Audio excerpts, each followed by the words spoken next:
I think Can so. we start? Yes. Yes, why Okay, not? great. Let's So do it. Okay, let's do it. So welcome everybody to our kind of first in a very long time online meeting. So it's cool that we are so many people today. It's quite nice. Of course, we have our always member online, as he said, Myles. Hi, and everybody else. Hello. Hi. So Hi. okay, so today we have a very interesting topic that our friend and team member Polina help us organize, which is always very nice. It's always very good at putting people together for any positions. Of course, as usual, Ekaterina and Tatiana are always there helping out. So thank you guys, and let's start. So we have should I reveal the title, or I think I should give it to the host, to the Toastmasters of the day. Just give me a second. So let's not reveal the title. Although you all know the title, I guess, right? So I'm just gonna reveal the title. So it's just how to make decisions. I think it's very interesting, especially in these times of that we are living, especially in Russia, with all the circumstances surrounding the country and the people here and the world, if you know what I mean. And sometimes we do have to make decisions whether to stay, whether to go, whether to change careers, and or maybe even start a family. So those things are difficult decisions to make. So we will learn how to make them throughout this meeting today. So let's call in the host, the Toastmasters of the day. Please, Anna Rubinina are always, in my mind, president of the club. Please, Anna, the floor is yours. Hello, everybody. So I'm the Toastmaster of the day today, of the evening. And you know, while I was choosing the topic, I thought that it would be very useful because I would learn how to make decisions. But so I was eager and to learn the material, to investigate, to look into the topic, but I had no time. So today, I still hope that I will find out the answer to this question today. With your help, probably you will give your best methods, your best secrets of how to make decisions. Though the one thing that I have found that there are three things that participate in the process of making a decision. I will show you a very funny picture. Let me. So, by the way, probably you can guess. These are parts of our body, three parts of our body that participate in the process. What are they? Our Brain. head, our heart. So, okay, brain, heart. Yes. Polina, what body part is the soul? Так, Valeria, yes, gut. Does everyone understand what Yes, is gut? What's Of course. Huh? Polina doesn't I know. don't. You don't. Who will explain? Valeria will explain. Probably. Mm-hmm. Can you? I can explain, yeah, sure.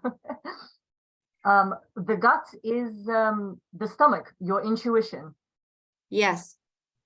So brain is responsible for our reasoning, yes, comprehension, making the logical decision.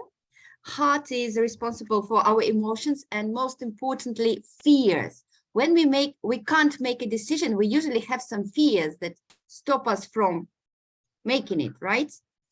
And gut, as Valeria said, is about intuition. So something, an inner feeling is, what is it doing? Suggesting us the right answer or probably the wrong answer. We don't know. So if you have time, you can read what they say. Okay, guys, girls and boys, is it the same with you? Do you feel these body parts when you are facing a decision? And what prevails? Why Okay. stomach represents the intuition? Yeah. So Why is it? Is it like a coincidence or just because of the picture, or is it always like that? Does it mean like in your insight, or and the stomach is the best organ which coordinate with that idea, or it's always stomach really takes a part in making a decision? as I understood, so scientifically, the guts, yes, they had a lot of neurons, and actually they participate in it. They are sometimes called, not they, but it is sometimes called the third brain. Yes. Yes, the third brain, because the second brain is your heart. But there is also a phrase in English language, right? Valeria will help me with it. What's it? So I can feel it with my guts, or Yes. I have a gut trust feeling. your gut. I have Trust a gut your feeling. gut. Trust your gut. Yeah. And how do you feel your gut? I mean, like, what do you feel when you are feeling your gut? It's inside you. The answer is inside you. Something, it's in your intuition. But could it be, my understanding of gut is that the experience you have for your whole life, for your previous life, and that results in something that you call gut or intuition as well? Yeah, probably it's experience not only of your life, but of your life of your ancestors, even some. So it's a very ancient part of the body, I think. That's why. So it's the collective intuition. So when you make a decision, what prevails? Your brain, your heart, or the gut that you can't understand clearly? A combination. In my case, for example, it depends on my age. It depended on my age because, for example, when I was young, I always rely on my mind, right? My head all the time. I didn't have any feelings other than just analytical and critical thinking. But with aging, I suddenly started to rely on gut and on my heart. And right now, even in terms of some business decisions, I am trying to feel my gut even more than my head because of my experience, previous experience, right? I noticed that when I rely on my gut or on my heart, usually all decisions it's no wrong decisions at all. But when I'm trying to think, I'm trying to analyze everything, sometimes it doesn't work. So in my case, most of the time, for the last time, for the modern time, let's say, I rely on my gut and heart. Thank you. Thank you, Katya, for sharing your experience. Okay, we have the plan for the meeting, and we have one person who has something to say on the thought of the day, right? Anna Gonzales, for sure. Yes. You will take the stage and you have 3 minutes for the thought of the day. Yes, thank you very much. I would like to include in those 3 minutes the answer to your question, which will be the end of my thoughts at the end. So first, as we said, right? So what is a difficult decision and what is a hard decision? What is the difference between one and the other one? That's something that I've been wondering. Like, for example, there are decisions that they are not necessarily difficult, that they are on the same level. Let's say whether I have I would want to eat a fruit, maybe we have banana or oranges. Not such a big deal, right? So it's kind of like the end result is more or less the same, which is I get fed, you know, I'm not hungry anymore, or let's say achieve the goal, which was getting some sort of sugar. So, but when we have more like harder decisions, when they could be the same, but in terms of values, the result could be different, then is when it's difficult for us. For example, if you get a job offer, you are, let's say that you are working right now here in Moscow, and then you get a job offer to go somewhere else and to start basically a new life. So if you stay here, you will continue having your job, right? Nothing is going to change. I mean, maybe things will change if you are in a relationship with your friends, with your family. But if you choose the decision of going abroad with the same company, probably, and then how things will change is very unknown, right? So that would be the concept of a hard decision, because we really don't know what's going to happen next, you know, like whether you will succeed abroad or whether staying maybe is more guaranteed that you will have a more successful life later on. So that's when you need to choose, pick and choose what to do. And that's when I would like to quote Tony Robbins. I don't know if you have heard about him. He is a very well-known coach, life coach, and he's very popular everywhere. He's now, every time his shows are getting more and more expensive. So, so anyways, he says that it is in your moments of decision that the destiny is shaped. I'm gonna repeat. It is in your moments of decision that your destiny is shaped. Quite profound, right? And is that true though? And I will say that I will just add, based on what I already said, that it is in the moment of difficult or hard decisions that your destiny is really shaped. Because it doesn't really matter whether I eat banana or apple, right? But it does matter if I go, for example, for a banana, or if I go for a McDonald's. That is a different change. It is a big change, and it's a big difference in my life. With our life can take a different path, completely change. If I decided to stay in Moscow for this job opportunity, or if I decided to go abroad with the same job opportunity. So whether this or that, we really don't know the outcome. But what we know is that whatever decision path we take will certainly shape our outcomes, meaning our future. In other words, our destiny in life.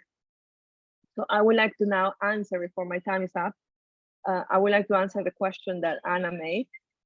And I honestly don't know what is the feeling of that, but at some point in my life, I just happen to wake up and know something. I just have a realization, like, whatever I do, I know that I must do that. Like this last year, I woke up somewhere after New Year's.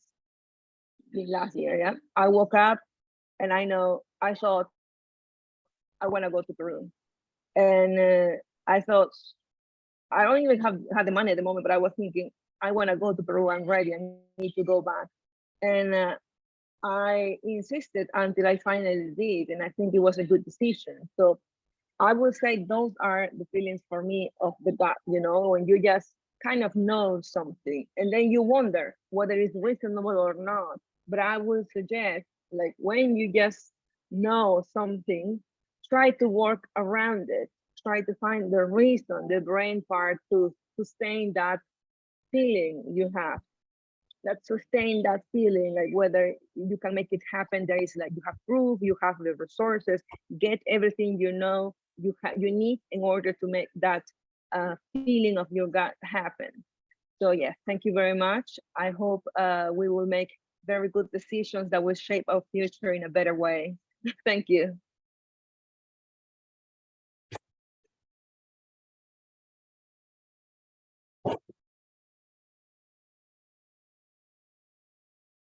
You are mute. Yeah, thank you, Anna. you know, have you noticed that it's much easier to make decisions when you are limited in time? The less time you have, the faster you have to make the decision. And our next role taker is Valeria, and she will explain the role, right, of the timer, but also will share her best tip of making hard decisions or easy decisions. Or no, the problem might be easy or difficult, yes, but so could you share your best tips? Valeria is the timer. Yes. Okay, can everybody hear me? Wave or shake your hands. Yeah, okay, good. Thank you. Thank you very much. So as you just heard, I am the timer for today. This is my first time being the timer, so please be patient with me as I will be with the timing today. So how does my role work? I will time the speeches, the prepared speeches. I think we just have one today. Yay for me. And I will time the table topics session. And what else will I time? The evaluations as well.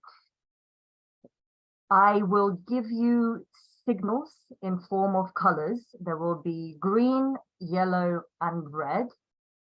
When you see the green color like this, which you didn't see when Anna was speaking because I forgot, my apologies. But when you see the green color, that means you have 1 minute, 30 seconds left.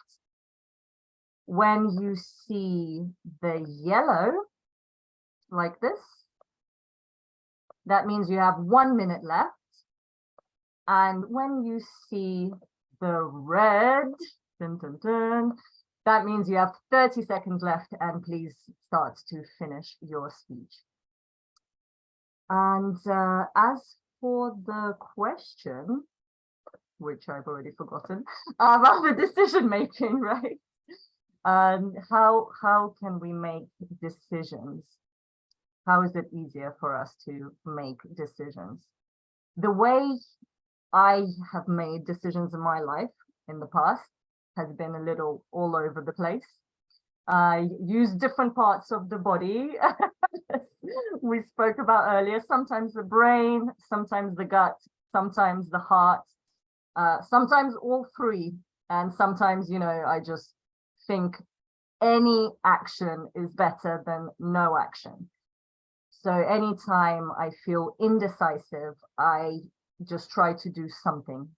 Any action, any step I can think of, I just take that step and go ahead and see what happens and wish for the best. And I think that is my answer. Thank you very much.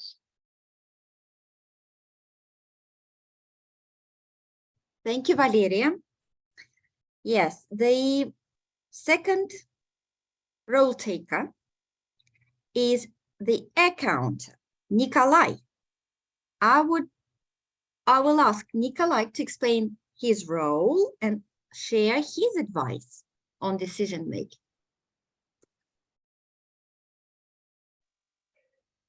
Yeah, hello. So I'm accountant today, and my task today will be to monitor the use of parasitic words or filler words and sounds as well. So I mean, you know, etc. These words usually have no meaning and used solely out of habit. And at the end of the meeting, I will try to provide general report about these filler words, and I will try to be a careful listener. Thank you. And about the question, I think that in my case, it is roughly 50% brain and 50% heart. I didn't think about gut in this context, So, and I think it is very important to have both rational aspect and hard aspect in important decision making. So that's it. Thank you.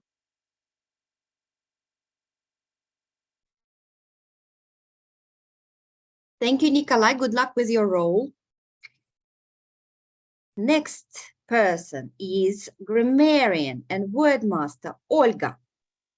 The same task is for you. I know you're very experienced person in both in business and in so you have a lot of responsibilities, and I'm sure you make decisions every day, so you have a lot of useful things to share with us, right? Yeah, thank you, Anna. Thank you, Anna. That's a great question, and I would love to share with you my my method. So I used to be a very, for me it was difficult to make decisions when I was, teenager, when I was young. I'm still young, but now I have developed some. I think I have my method. So the method is stop thinking about making decision as jumping from the rock. So that was the mistake I was making for many years. So I thought like I make decision and that's it. There is no way back. But in most cases, it's not like that. Okay, there are few instances in life when we decide to do, I don't know, decide which institute we want to study, and even things like that, or which person we want to be with. But other than that, I think there are very few decisions in life which can be compared jumping on the rock. And unless you don't jump from the rock, you can always have a way back. You can deviate, you can change, you can be flexible, you can shape it in the way you really want. And thinking about what you're asking, what I'm using, brain, heart, or gut. So it's very case by case. So sometimes you do it with your brain, sometimes you do it with heart, depends on many things, right? But as a rule of thumb, balance is the best. Yeah, but so don't think about any decision jumping from the rock, and you'll be good. That's my recipe. All right, so about the role. So I'm going to be a grammarian, and let me quickly share with you, explain a little bit for those who might have forgotten. So we are here in Toastmaster to become great speakers, and great speakers should aspire to be perfect in everything, including the language, the use of language. I think of language as a jewelry to a dress. Imagine you are going to an Oscar ceremony, right? And you have a dress, and you're selecting a jewelry. So jewelry, language is like a jewelry because it talks of who you are, what taste you have, how rich you are as well, how noble you are. So I think we should aspire to make the language work for us, for our speeches to the maximum, and help us stand out from others and shine, So today I will monitor, observe, and will be listening very carefully the use of language of our fellow Toastmasters. And I will do two things. So first, I will look after hygiene of the language. This is about using the grammar properly, pronunciation, using the proper words. And number two, the expressiveness of the language. This is how artistic you are, how artistic your speech is, the variety of vocabulary using, metaphors, adjectives and synonyms, these things. So please treat me not as a judge, but as your buddy who helps you improve your speech and really shine on the stage, on the red carpet, right? And let's not forget that we are not native speakers, and as Myles is always saying, he's admiring us for trying to talk in English and try to deliver great speeches. So I think we have already very high starting point. So but for us, sky's the limit, as we know. So let's try to be even better. And also, I would like to introduce the word of the day for today about the topic. And the word, so this is a phrase. The phrase is decision paralysis. So what it is, this is the condition, this paralysis, paralych in Russian, when you cannot make decision because of the variety of choices, options, and you struggle to compare them. So they're very difficult to compare. So think about it. I think it happens to us many times, decision paralysis. And I will urge you to use this phrase. And I would make my notes and marks. And in the end, we'll see, I'll provide the report on how you use the language and also on using the word of the day. Decision paralysis. So thank you very much and best of luck to the speakers today. Thank you. Thank you, Olga. I'm in a decision paralysis. Can I say that? What's the verb? I have a decision paralysis. I am in, I think it's the state, and Okay. Myles, maybe you can correct me if I'm wrong. I think it's the state you described. I would say personally, I would use it as the phrase, I am in decision paralysis, or I have decision paralysis. So both are possible. So it's a noun. The phrase to me is a noun, not a verb, a state of indecision. Okay, so I'm in decision paralysis, how to continue my job as the Toastmaster. I'd like to comment on Olga's great introduction. I'd like to metaphor about the language as jewelry. Also like to advise not to jump from the rock. And I think it's important to, when you make a decision, to understand there are more than two answers, right? So no just black and white, no just yes or no. You have a lot of different options. And at the same time, it's extremely important having all these different options and be happy that there are no just yes or no, not to get into decision paralysis because you have so many options. So you have to, I don't know how to find this balance. Probably our QuizMaster knows how to find the balance between the options and paralysis. Tatiana Gladysheva is the QuizMaster. Welcome on stage. Thank you, Anna. Dear fellow Toastmasters and guests, my name is Tatiana and I am a QuizMaster tonight. My role is probably the funniest out of those we have. And what I'm going to do and what I'm already doing is to listen to your speeches, introductions, all your ideas, thoughts attentively. I write it down, and towards the end of the meeting, we are going to have a short quiz, and I'm going to see how good listeners you are. So please be attentive. And getting back to your question, Anna, you know, when I was younger, I was trying to be logical and practical person and make my decisions based on mostly on brain. But as I was getting older, as the time was passing, I realized that probably gut feelings are the most, since they are from your inside, they are probably, first of all, it's something you don't want to avoid, definitely. And if you learn and find out how to listen to yourself, your decisions will be the best. And that is very important, to know what you really want from your inside. Thank you very much, and get ready for fun tonight.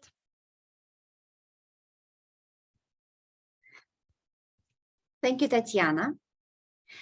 And before we continue with these speeches that we have today, let me ask you, it's going to be not a quiz, but a question. What is one of the most popular, I would say, most frequent questions people ask themselves daily.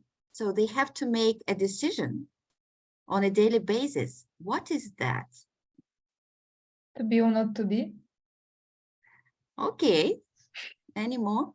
Should I or should I not? Okay. One more. What to wear? Clothes. What to have for dinner? Okay. I don't know. Do you ask yourself this question? Never. Especially the no, never. No. Okay. What is the most frequent question you ask yourself? To be or not to be? No. What? Work or relax? Ah, okay. Anyone else? Should I do series something? or study? Uh-huh. Should I do something about it or just let it go? Okay. That's all? Okay. So today we are having just one speech. So all our attention will be devoted to Ekaterina Dymova. She's doing the second level of pathways, right? And her project is about understanding her communication style. The title of the speech is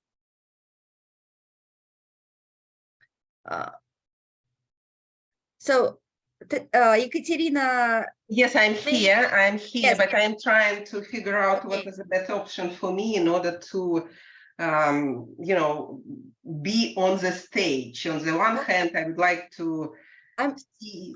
I'm trying to find the title of the speech, but you have decided not to be original. Yes, you repeated it. No, I was original. Come You on. Okay, what is the title? Okay, developing my own communication style, because Okay. it's not the name of the project. Yes, it's the name of my speech. Be Okay. attentive, please. Can you hear me and can you see me well? Yes. Can you see me well, right? Yeah. Okay. Let me introduce yourself once again. Ekaterina Dymova, developing my own communication style. Developing my own communication style, Ekaterina Dymova.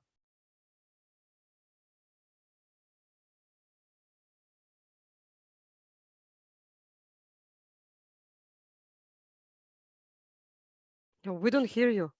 Так, I think we don't Katya, hear you. your sound went off somewhere.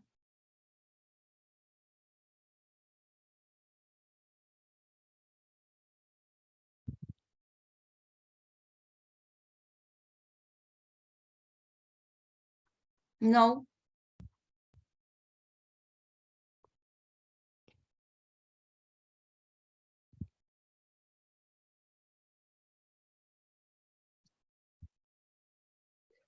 Can you hear me? Right. Yes. Now we can.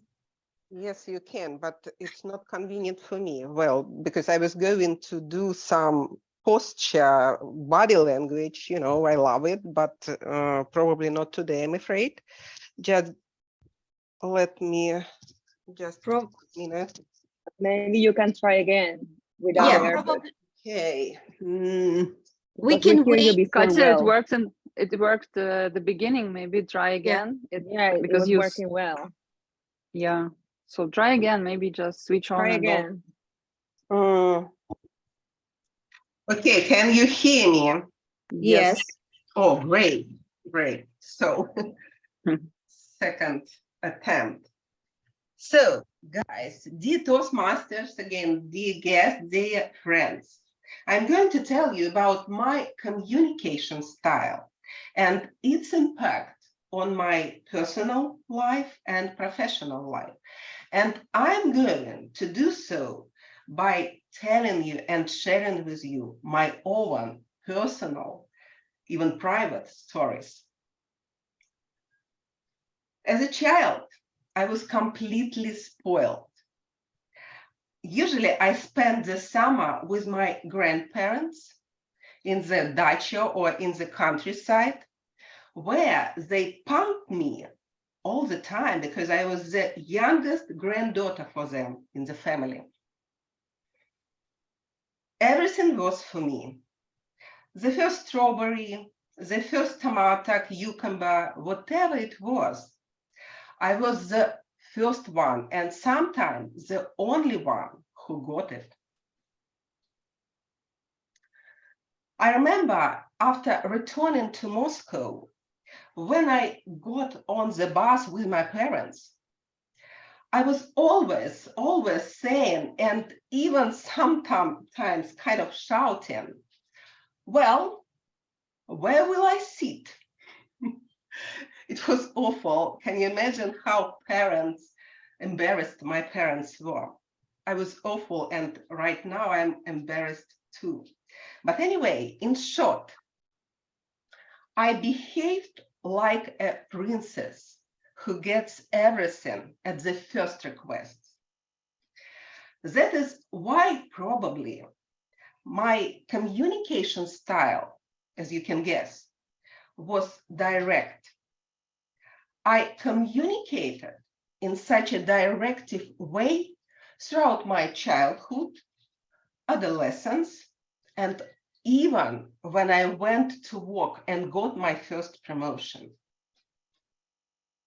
Using power, using pressure, and determination helped me to achieve my goals, regardless, absolutely, of some circumstances, and even despite of them.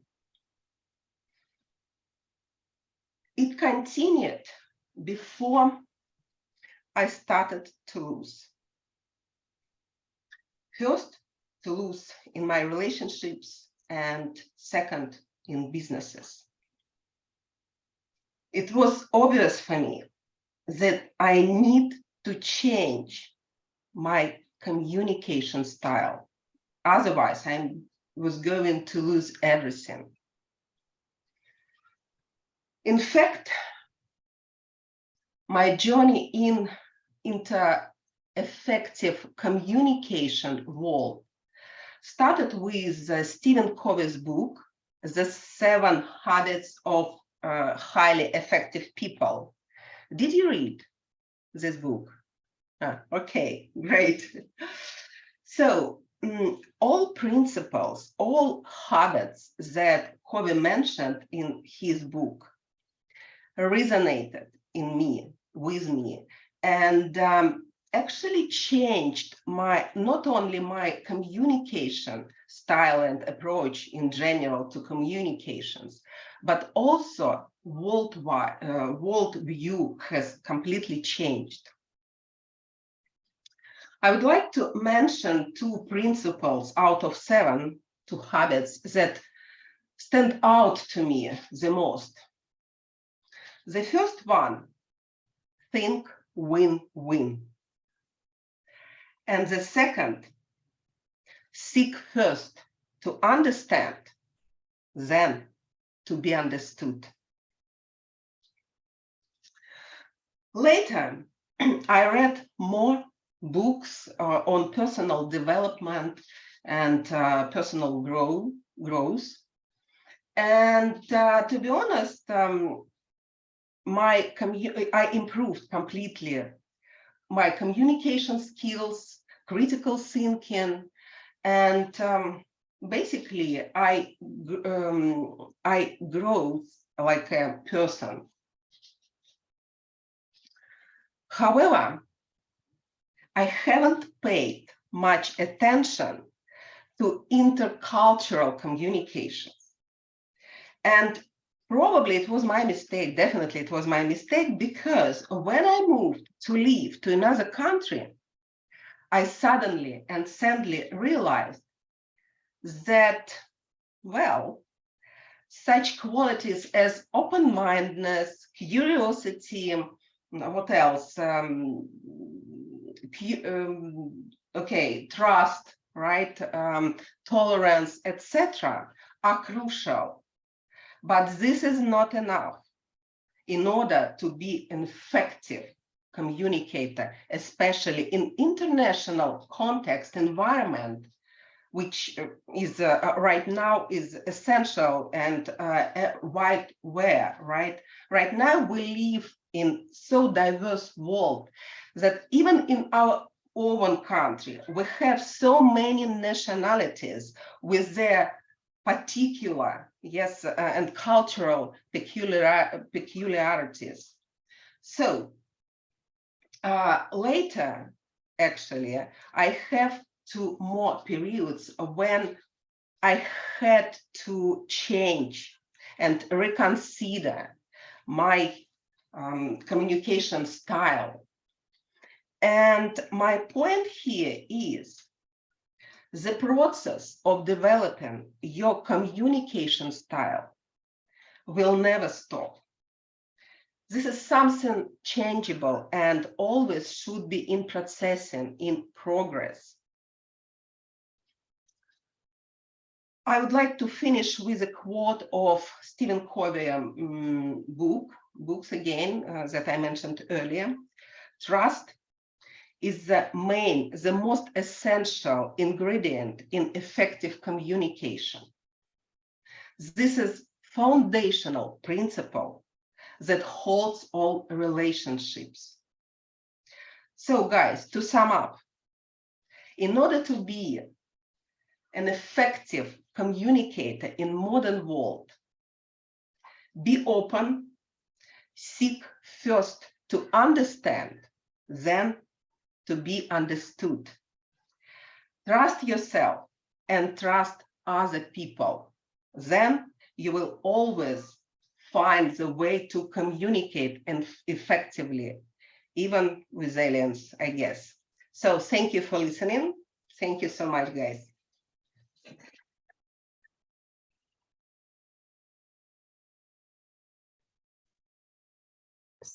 Thank you, Ekaterina. Congratulations with completing this project. I'm sure your evaluator will give you positive feedback. And it's time for the break, but I don't think we need a break today. Also, what do you decide? Do we Maybe need a 1 minute, please. 5 minutes break? 1, 2 Yes, minutes. 5 would be good. Okay, 5, yeah. If you Little want break. to take some tea or go to the restroom. Thank you. Yeah. 5 minutes? You can use, yes, you Okay. can use 5 minutes. Or you can stay. Everyone left. I'm still here without camera Uh-huh. because I'm eating. You know, like you said, choosing fast is when you have short time to decide. Just, Yeah, sure, Just- sure. like, I have to leave for a couple of minutes, okay?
Так.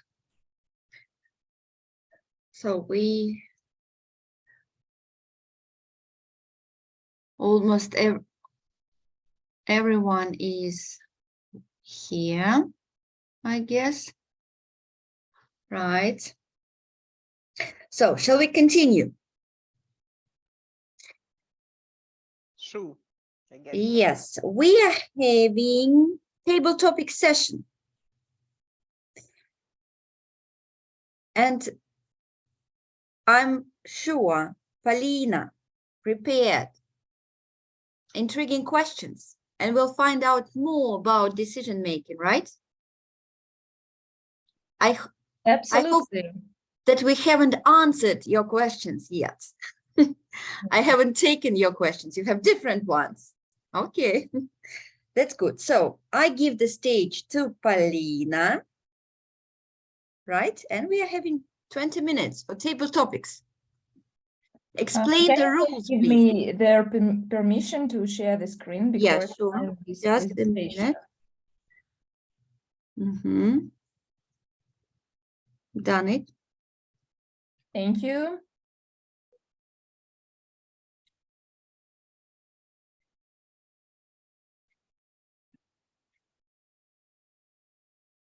So tell me if you can see the screen. Yes, we can. Okay, let's start. Hello, everybody. My name is Polina, and today I'm responsible for the table topic session. During today's table topic session, you will be able to learn some decision-making techniques. So I have prepared their presentation with tricky questions, tricky situations. Each slide is divided to 2 parts. On the left, you can see the description of the technique, and you should read the description at first, and secondly, you have to remember situation from your personal life when you maybe used this technique, or maybe make plans for the future. How can you use this technique to make a decision for your future? If it's challenging, tricky, and difficult for you, I have also prepared some situations on the right part of the slide. You will see a situation like a short story, and you have to decide how to use this current technique to solve the situation that will be introduced in the slide. Do you understand the rules? Actually, you can do both. You can comment on your personal situation and also comment on the situation I've come up with. So, okay, let's start. Who want to be a volunteer? Want to be the first?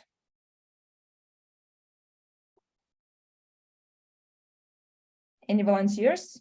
Let's try. Who is this? Do you hear me? Yes, Dalhat? Yes, I am. Let's try. Okay. Let's try the first slide. So the technique is the discarded square. What is it?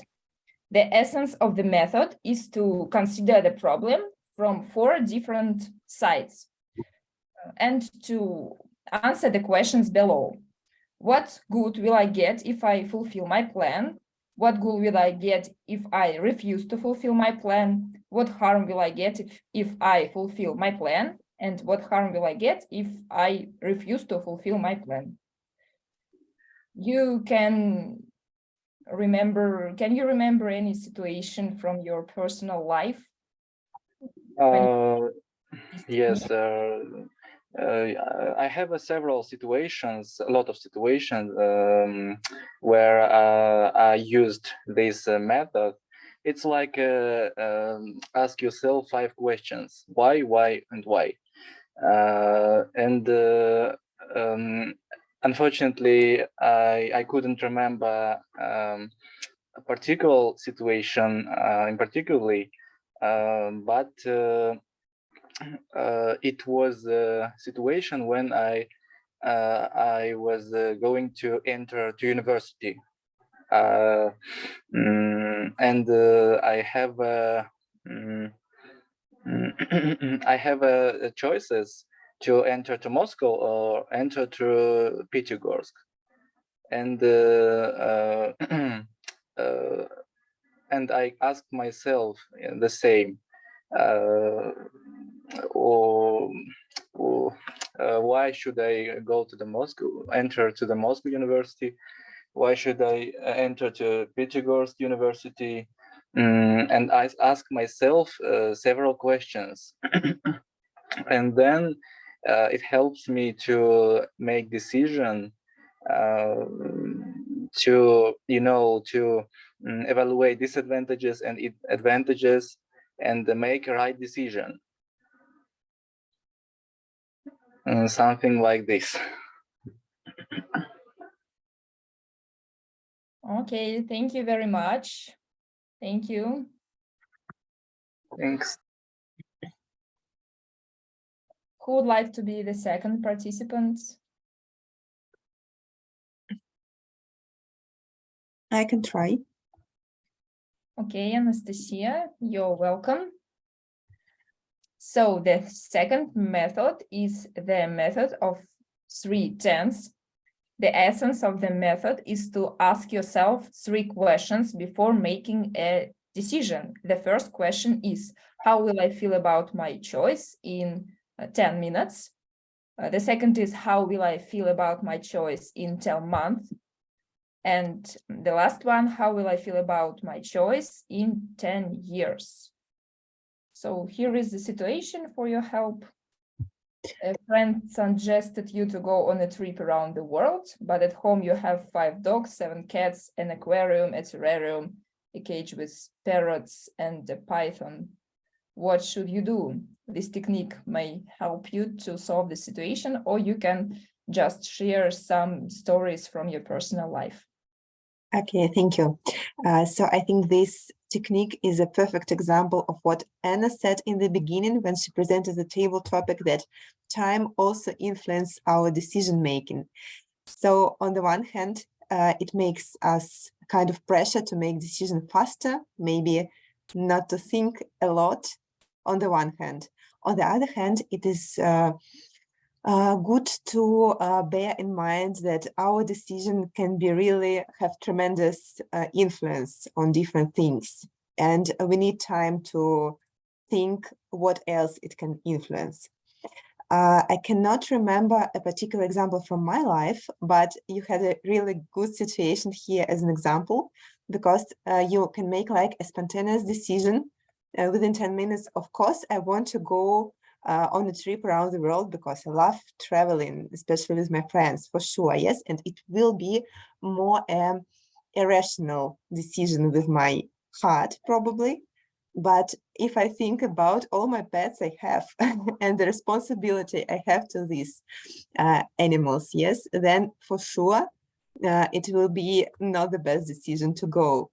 So we need time to bear all the pros and cons, and of course to think about this kind of timeline, yes, 10 months, 10 years as example. So it's a really good technique, but mainly I think for more or less significant decisions, not like what to wear, but actually what to wear can also influence how I may feel in a week if I have, for example, an important meeting at my job, yes, in a week, for example. And if I put the wrong clothes, I may catch a cold and be ill, and then I miss this important deadline or meeting or something like this.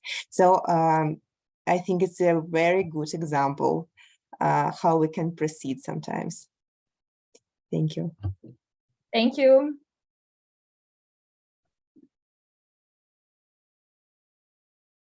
Who's our next volunteer?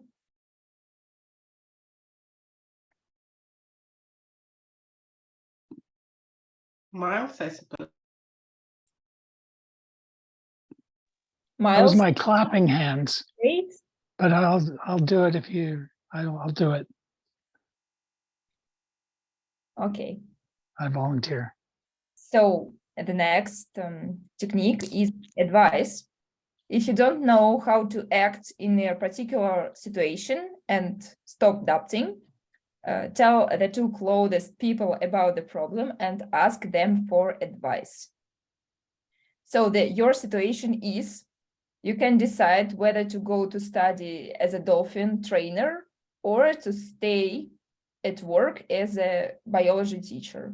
You can comment on this situation or some of your personal life experience. Thank you, Madam Table Topics Master. If I'm having trouble in a situation, stop doubting, go and talk to two close people about the problem and ask them for advice. There's wisdom in doing that. However, it can be a double-edged sword. So, for example, I might make a personal decision about a career choice, such as actually quitting my job and going to my wife to explain why I'm quitting my job, and her not being able to understand that I would take such a dramatic step.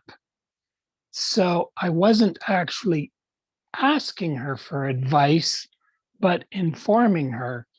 And that created quite a bit of tension because I didn't actually have another job to go to. So, well, without going into a lot of detail, I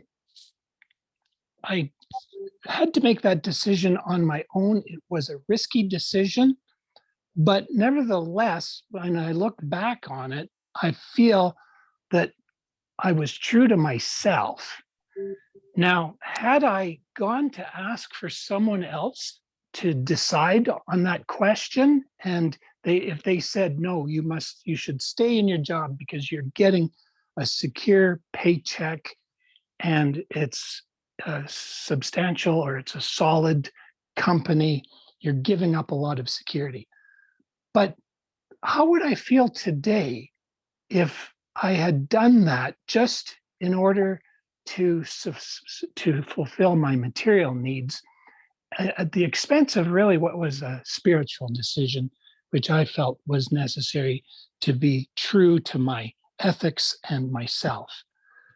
So in conclusion, it's maybe something I need to think about doing because I haven't really done it very much in the past. And I just think you do have to be careful because you don't want to take advice, do what someone else said, and then maybe blame them. And you've sort of given up your sovereignty. Thank you, Madam Table Topics Master. Thank you. Thank you, Myles. Maybe Vasily, Nikolay, do you want to participate? So I can try. Okay. Okay, let's do it. So your technique is expanding the framework or expanding the boundaries. The problem with most people is that they drive themselves into a narrow boundaries or framework and do not see any alternatives. They tend to get hung up only on the yes or no options, but having by having expanded the scope of choice, a person will see some alternative options. So this technique is about thinking out of the box and seeing alternative options. Your situation is you can't decide whether to take a third loan for a new Ferrari or not. Or you can comment on some situation from your life. The stage is yours. Okay, I think I take this situation on the screen. I think that it is a great example how to expand limits and think out of the box. So I think in this particular situation, it is quite clear that the person who want to decide whether he need to take a first loan for a new Ferrari or not, he need to think. He need to think what does it mean for him, and not only for him, but for example, for his family, for his children, and so on. And I think it is great example how to expand and think not about I mean, the point of it is that when you make a decision, you need to think how this decision influence not only you, but your relatives, other peoples, and so that's a great example how to deal with such questions. So that's it for me. Thank you. Thank you.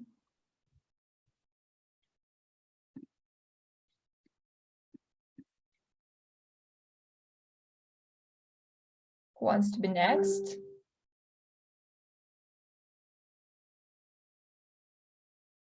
Maybe Valeria, do you want to try? Yeah, sure. I'll be happy to. Okay. Let's see your slide.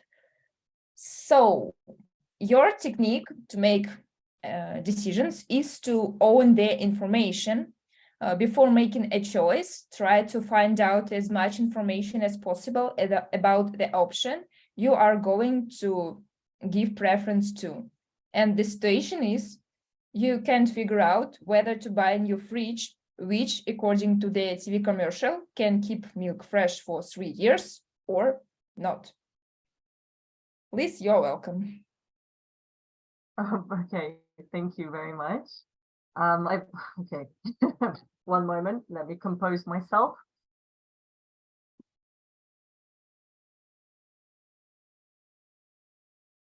Okay, so this is quite an interesting way to make decisions, because some decision-making theories suggest that as human beings, we naturally filter some information out from our surroundings. Sometimes we just focus on the image. For example, we see the TV commercial and we straight away want to go and buy the thing that we see. But then we don't listen to the bad reviews, and we don't listen to our feelings that, oh, actually, I don't need this thing that I've seen on TV.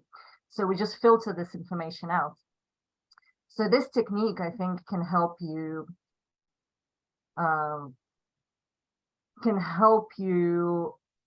pay attention to all the information available to you. How you feel, whether you need something, whether you like the way it looks, what your friends say about it, or maybe some review, you hear some reviews. And I think also when we have enough information about about what the decision will do to our lives, we can avoid decision paralysis, because then we will know for sure if it's a beneficial decision for us, or if it will cause some problems. And yes, I think I will finish here. Thank you very much. Thank you very much.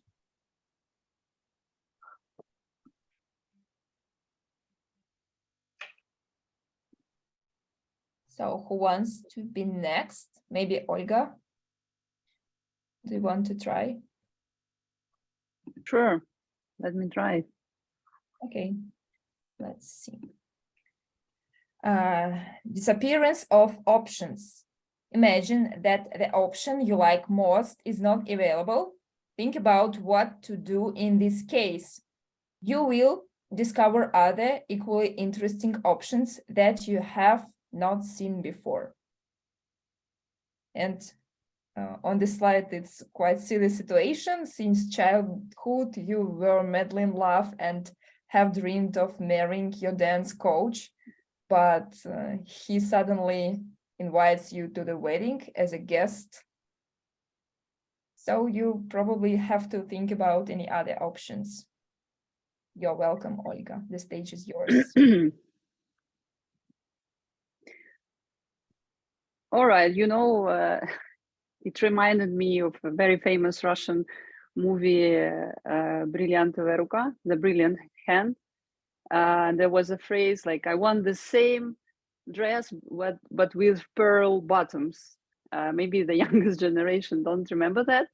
So like, it's a representation, it's a metaphor of something that it's like you want something that does not exist.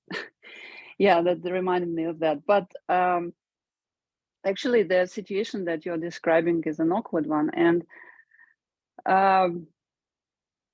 well, and myself, I think this is very applicable to me. This situation is very applicable to me because I want something which very often I want something that is not possible. And this comes, I was analyzing why it happens to me. And I think that my conclusion was that I was overthinking, first of all, and I thought that I'm too idealist, so I want, you know, the best. I don't accept any trade-offs, and I think it's not a good thing. And with the you know, as I grew older, I learned how to balance this out. So because wanting more, it's really good, but sometimes you really need to, you know, to let things go, and also be aware of how the situation evolves.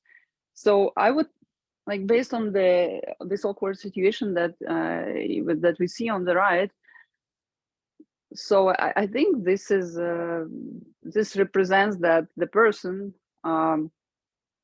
was not very much aware of how things were going, and that might lead to certain, you know, pains and disappointments that I don't know, it's in vain, like it doesn't really help.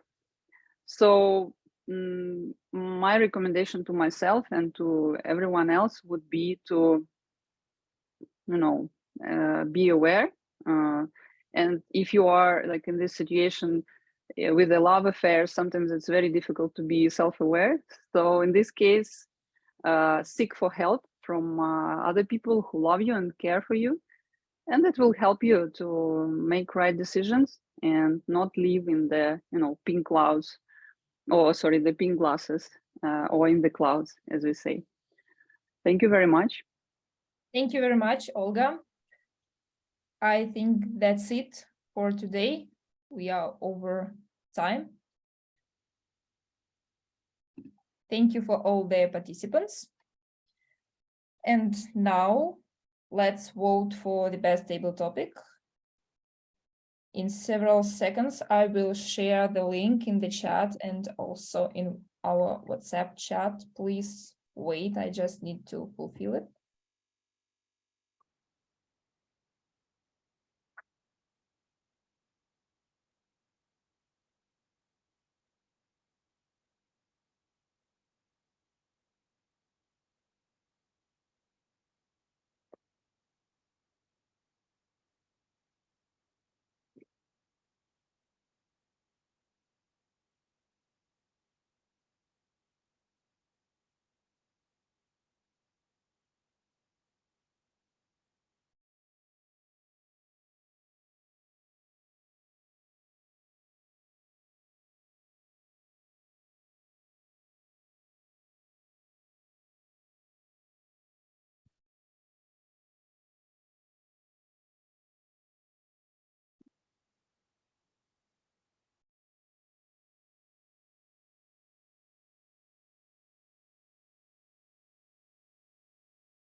It's here, guys. Let's vote. Oh, it's only for... Yeah, it's here. Let's vote for the best table topic.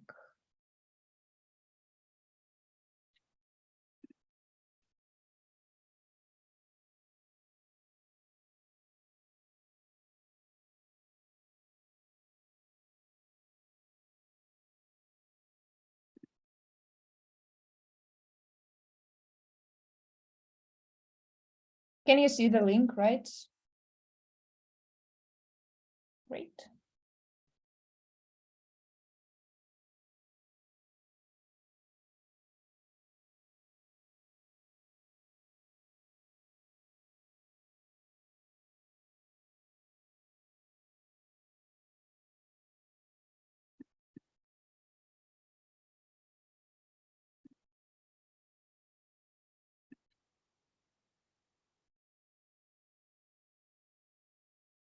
I think that's it, and let's move on to the next and the last part of our meeting, the evaluation part.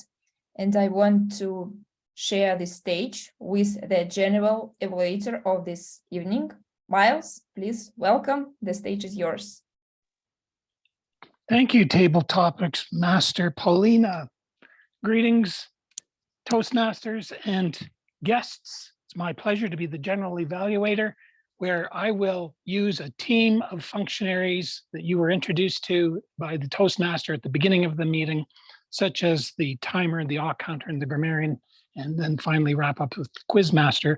But first of all, one of the reasons we come to Toastmasters is so that we can get our speeches personally evaluated. And Katya provided her speech developing my own communication style, and the personal evaluator is Anastasiya. So Anastasiya, please provide Ekaterina her evaluation. The stage is yours. Okay, thank you, Myles. So Ekaterina, thank you for this brilliant speech. And to begin with, I would like to ask you a question. How you feel? What are your feelings about your presentation, about your speech?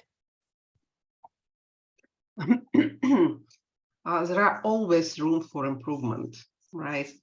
So I feel well, it's okay. I think I did what I could as much as possible, but again, you always can improve something. That's for sure, thank you. So it was obvious you feel comfortable speaking and with the audience, of course, and what is more, that you really enjoy the process. It is always what you cannot ignore and what you can see. It was a pleasure to listen to you. You were very clear, and I really admire all the time, and maybe especially today, your gestures. Even when we are all online, and it is each time much more, I would say, challenging to make speeches in such a format, still I didn't even felt like big difference. So if we were really all in one room. So for me, all these gestures were very natural, very, I would say, to each point they passed perfectly. And this is a point that I maybe also apply to myself, what I should do and in which way I should do it myself. And you certainly did a very good job with the preparation of the speech, a good analysis, not only of your own communication style, but also of things that influenced you and can influence people. What I really liked is this point about this statement that our communication style is something that is changing all the time. It's not something constant, it's dynamic. And you also underlined that your communication style was changing and certain things that influenced it within the life. What maybe I would say could make your speech absolutely perfect is first small thing. I would say it's voice variety. So your voice was a bit, for me, a bit flat and unchanged. It was not dull to listen to you, but still maybe somewhere to add maybe a speed or maybe the tone. And one more small thing is I like these points about changing the style, but I a bit missed like some summaries after each changed about your particular situation and your style. So you said what changed you in communicating, but you didn't give a name or called it somehow. So you were like very determined and Direct. powerful and direct, yes, but how would you call it each time you changed? So this is what I a bit missed. So overall, it was really great. Just small, I won't say it's like disadvantages, but maybe some things, some small tips that you could use next time. So thank you. Thank you. Thank you so much. Thank you. Thank you, Nice. Thank you, Anastasiya. I found that to be a detailed and rigorous evaluation, which gave Ekaterina some solid points to work on and to think about for her next speech. So well done on that evaluation. Excellent. Now moving on to the first functionary is the counter. And Nikolay, would you please give your report regarding ahs and ums and how often we made these errors? The stage is yours. Thank you. First of all, I would like to say that I'm quite impressed by the purity of speeches what they're given today. I write on my sheet some numbers and examples, but I wouldn't want to. I wouldn't like to concentrate on some specific numbers and statistics. Perhaps I think we should pay attention to the sounds like R. This one was the most, I think, the most used today. But I want to say it again. I think that all speeches were well structured and quite clean in terms of parasitic words and sounds. Thank you. I think that's all. Very, very good, Nikolay. Thank you for your counter evaluation. Now moving on to Grammarian and Valeria. Valeria, am I saying your name correctly? You also gave us the phrase, which was decision paralysis. So I turn it over to our grammarian. Yeah, Myles, it was me, Olga. I was the grammarian today. Oh, thank you. Sorry for that. And I No wasn't reading problem. my page correctly. No problem at all. First of all, I would like to say that, so it's my first time I took this role, and I really underestimated how difficult it is, and how challenging it is, and how interesting it is, because it opens so many, like you really have to listen very carefully, to be very fast, in multitasking, because you also want to participate a little bit, and not focus on this, things that can be improved, or just focusing on this beauty of the language. But so for me it was a very, very eye-opening role. So please don't judge me because it was my first time, but let me share my observations. As you remember, I said that I will observe two things. First, hygiene, meaning how good we are in grammar, pronunciation as well, and second, the beauty of the language. So let me go one by one. And my point is not to make people feel bad, but just as I said, I'm your body, to, you know, to help improve. So I would say that overall, it was it's a common thing for all Russian speakers to forget that in the third tense, when we talk about he, she, you know, we tend to forget s, and it happens to many people, right? So I think it's it happened to Katya, no, to Katya, by the way, it didn't happen. So to few people, and sometimes it happens because you are really passionate and you are, you know, focused on what you're saying, and that's why you don't pay attention to that. It's not very natural for Russian speakers. So, but please pay attention. So, okay, let me go one by one. Maybe it's gonna be easier. So, Katya, I think please pay attention to some pronunciation of some words. For example, because it can be misleading. I understand because I'm Russian, but maybe foreigners might not get it. For example, instead of own, you said own. I think that's if I got it correctly. When you said work, you meant work, but you said walk, and it could be confusing because walk means walk. So this thing, you mix the tense. You said there are always room for improvement, whereas there is always room for improvement when you answered Anastasiya question. Then the usage of you said holds on relationship. There was that phrase. I think the proper, it's a mix of the meaning of the word hold in Russian. Better use stands on the relationship. I don't remember exactly what foundational principle, something like. So please maybe pay attention to that and check again. For Polina, there were a couple of pronunciation things. For example, doubting, you said doubting, I think. So please check the pronunciation of this word. Dalhat said when Polina asked him about volunteering, he said she didn't get his name. He said I am, but I think it's a proper way to say it's me. Like it's me, Dalhat. Yes, it's me.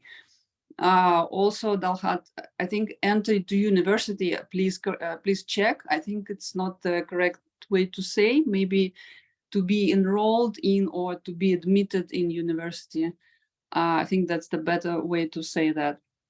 I think, Polina, you also said, do you want to participate? I think it's more polite, or maybe, again, it's a mix of Russian and English. In Russian, it's completely okay, but in English, it's better to say, would you like to participate? Because they are really focused on, not forcing somebody, right? Nikolay, decision influence, you said decision influences because it's third tense. He needs to think versus he needs to think. And for Anastasiya, it was, you said natural. I think it's correct to say natural. Now the second part, the beauty of the language. So it's a good part, and you really impressed me. You used a lot of beautiful phrases, metaphors. Let me share with you. So the third in the row, there were to be and not to be. Okay, everybody knows, but it's good to remember. Polina, what to wear, my favorite. Katya, should I do or should I not? Tanya. Then Katya, I liked what you said. Principles resonated with me and stand out on these principles. I think it's very, very, proper and beautiful use of the verbs, English verbs.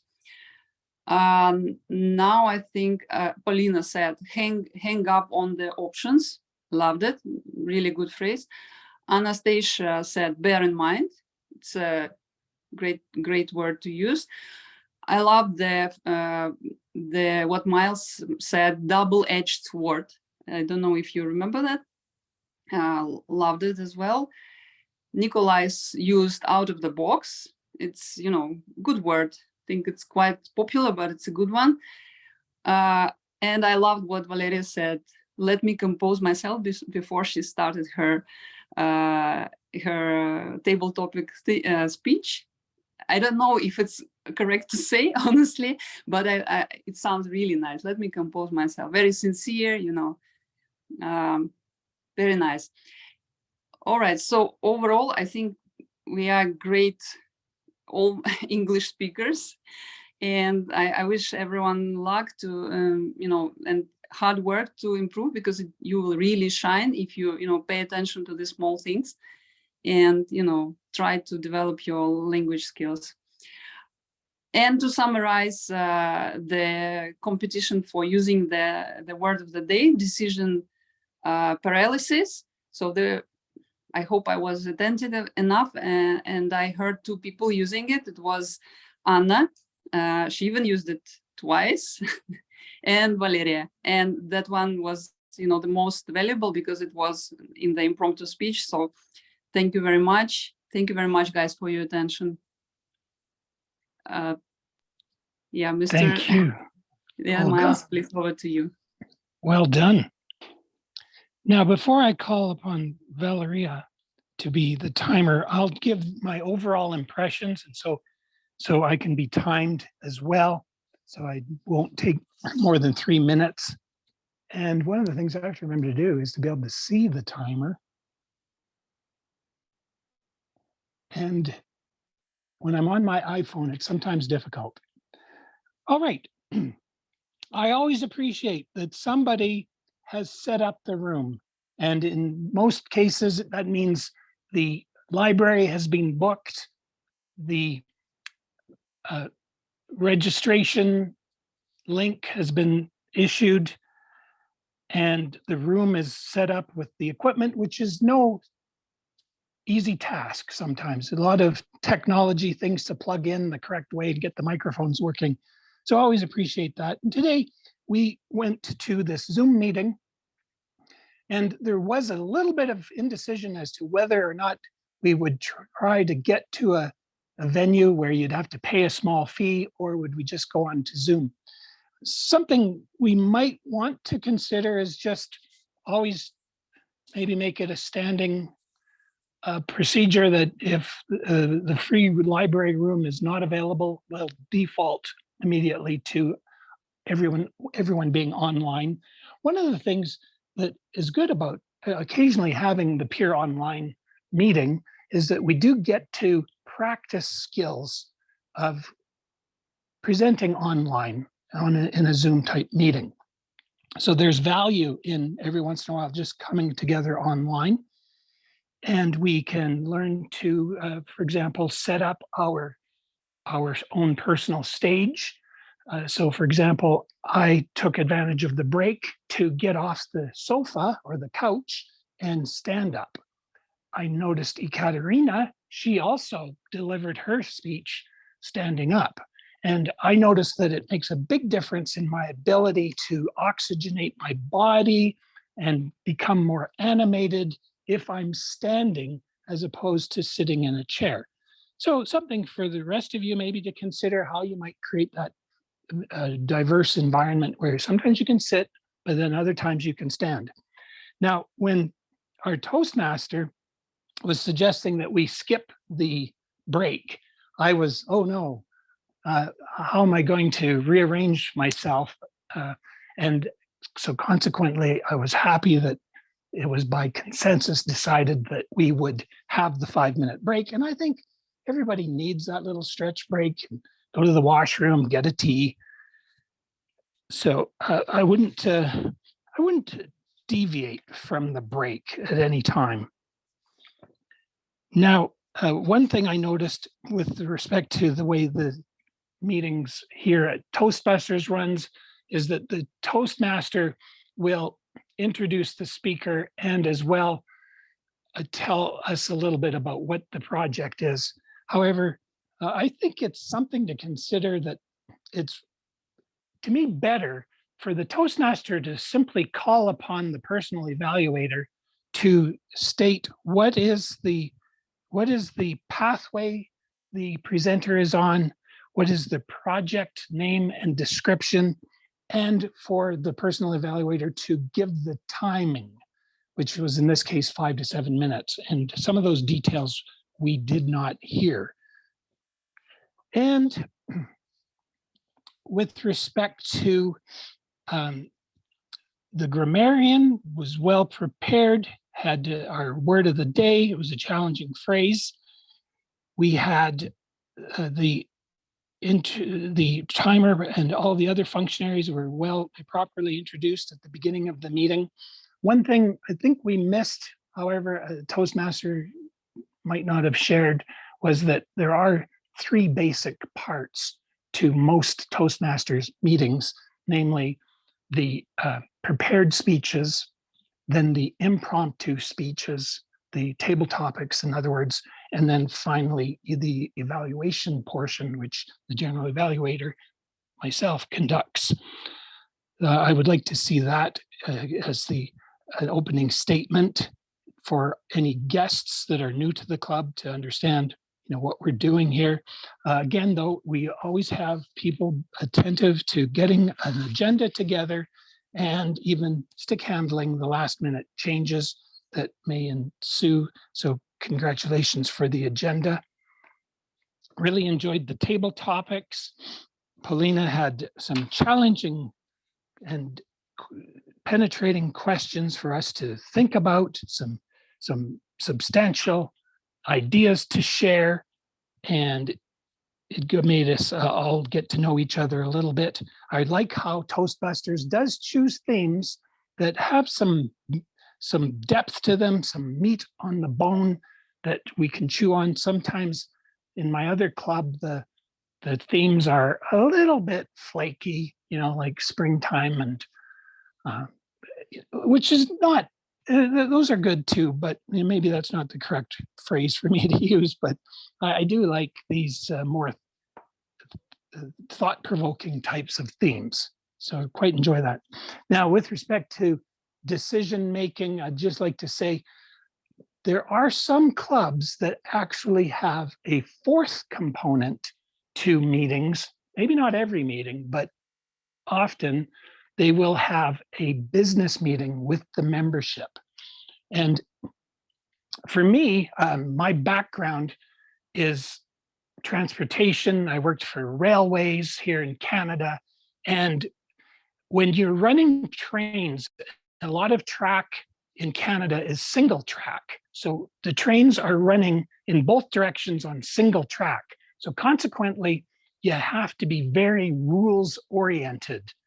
And indeed, one of the things I noticed was that the rules for operating trains on single track, I think, were actually derived from parliamentary procedure. And there's different versions of parliamentary procedure around the world. But if you're going to put an idea out or put a train on the track, you can only have one train on the track at a time. And so when we're in a meeting, a business meeting, you can only have one idea on the table at a time. So it is something that a few clubs do. In fact, there's only one club in my city of Calgary where I know that they regularly have these business meetings. Most clubs aren't doing it, but I'll conclude by saying we might want to try it because it does allow us to, maybe somebody has an idea that they want to share. They're not, they're just a member. But for example, say we are now looking at the increased fees that Toastmasters is levying. Would we want to consider meeting once a week? What might we do to keep the value still in the club, even though the fees are rising? And that is something, again, would be a great topic for a business meeting and a way to exercise that type of decision-making. So I think I've gone over time. Again, I lost track of where the timer is. Now, she can now critique me. Valeria, please give us the timer's report. Thank you, Myles. Thank you for that. So despite this, me not having any idea what I'm doing today, we actually did quite well with the timing. So well done, everybody. There was only a couple of people who went Oh, sorry, my computer decided it wants to turn off, but I'm not going to let it. Okay, yeah, we're good, we're good. Yes, so there was only a couple of people who went over time during table topics. It was Myles was one of them, as he knows, as his gut is telling him. he did go over time. And the other person that went over time was Olga, but both of them only by about 40 seconds. We started pretty much on time as well. We started at 7:33. And Ekaterina, yes, Kaita's speech was 7 minutes 37. So just a tiny little bit longer than the required framework. Yeah, let's go with framework. And yes, so to wrap this up, thank you everybody for being very good with your personal inner clock, despite my signals today. And yes, thank you very much. Super job. Thank you, Valerie. Now, QuizMaster Tatiana, there's the fun part of the meeting where you might earn a candy, but I guess you'll have to get your candy at the next meeting. Yeah, One of let's the do it. disadvantages of meeting online, can't hand the candies out. Thank you, Myles. Let's do it this way. The winner of the quiz tonight will get a double prize next meeting, which is going to be on May 10th, and the room is already confirmed, by the way. So next time we're going to meet live as well. So are we ready for fun? Okay, let's start with the easy one. With the first question is the easy question. What are the 3 body parts responsible for the decision making? Brain, Brain heart, and- and guts. Right. Heart and guts. Who was first? I didn't get it. Okay, Anna, mark, add a point to yourself. Okay, now, nowadays, which body part Ekaterina relies on in decision making? Her guts. I Her got guts. Yeah. almost. All No? 3. Oh, okay. Gut and heart. Gut and heart. Nowadays, she used to. Okay, now, what is the name of the life coach Anna Gonzales has quoted? Tony Robbins. Tony Robbins. That is correct. Very good listening skills, Valeria. Get a point. Okay, Valeria. Okay. Valeria uses different part of the body in decision making, but what's her motto?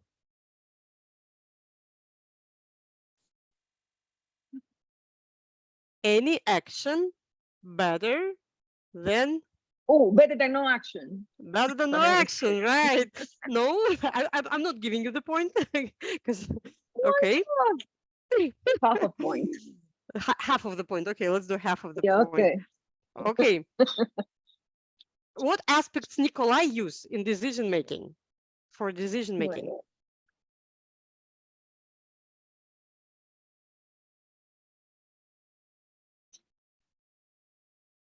Rational aspect and heart aspect.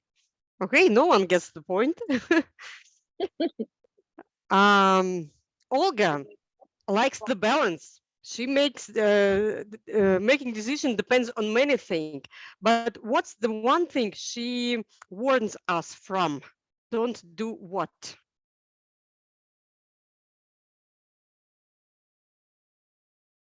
Don't To climb rocks, something like that. Right. Don't jump from the rock. And Don't jump okay, from the rope. don't jump from the rock. Sorry, what was the answer? What does it mean? Don't jump from the rock. What does it mean? That means think twice before doing something. That's from my perspective. Yeah. Okay. Which another one from Olga. Which ceremony did she take us to demonstrate the brilliant usage of the word? Who was it? Oscar. Oscar, correct. That is correct one. Okay, let's go ahead and move on. Okay, and according to the research, what is the most frequently asked question people question to themselves? What to have for dinner? What? Oh, no, yeah. Get the point. Okay, and what about according to Polina? Which question does she ask herself? To be or not to be? Not this time. The Forgot. most What to frequently wear? asked What to question. wear? What to wear Work today? or relax. What to wear? No. Oh, work or relax. Even though Polina always looks beautiful, she thinks most of all work or relax. Okay. Okay.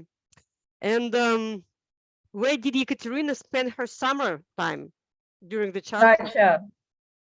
Dacha or Country house. or countryside, country Your house, friends Very right? good, Polina. You are on fire.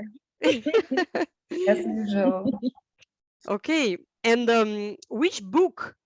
Who is the author of the book which made Ekaterina to work on her communication style? Stephen Covey. Who? 7 Habits of Effective People. Right, and the author is Stephen Covey. Stephen Covey already. that is correct. That Dalhat. is correct. Yes. Okay. Now. Okay, guys. Now I'm sorry. I didn't hear. I didn't hear Dalhat. Now is a tricky one. Which country did Ekaterina move to? Australia. Australia. Who was first? Australia. Me. Okay, my second question. Did she mention that? Or you No. knew that before? She didn't mention it. It wasn't even mentioned. Trick Right, question. right. She didn't mention. We all know, but maybe Australia was one of the countries she moved to, but she didn't mention Give in her a this point. in her this speech.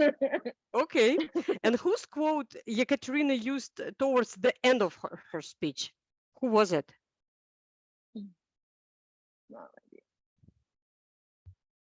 Don't say anything, Ekaterina. I'm not going to count that. Be brave, guys. It's easy. Give us a hint. The It's first same word. name, Stephen Covey. Stephen Covey, same name. The author of the I book. don't know. Okay, let's move on.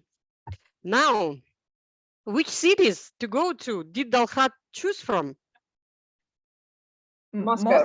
Moscow and St. Petersburg.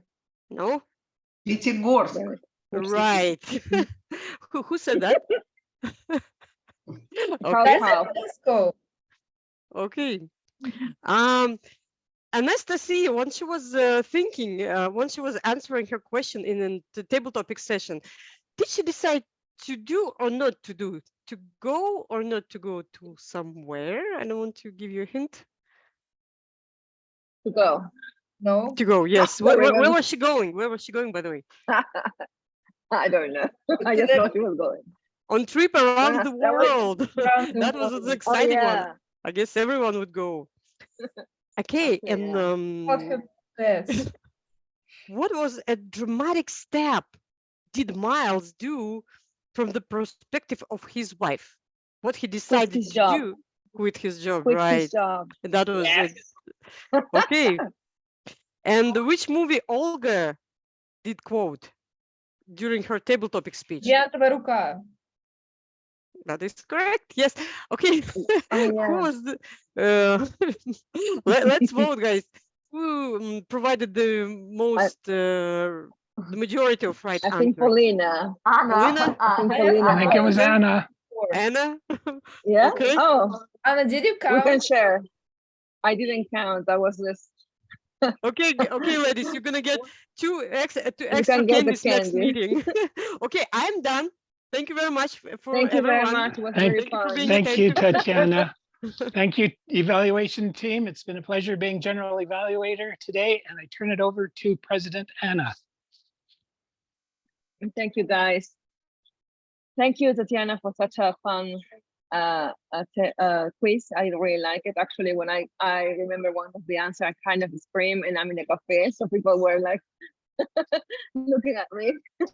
So before I go into the final part, Myles, you mentioned something about a business meeting. Can you explain us what do you mean and what is it about?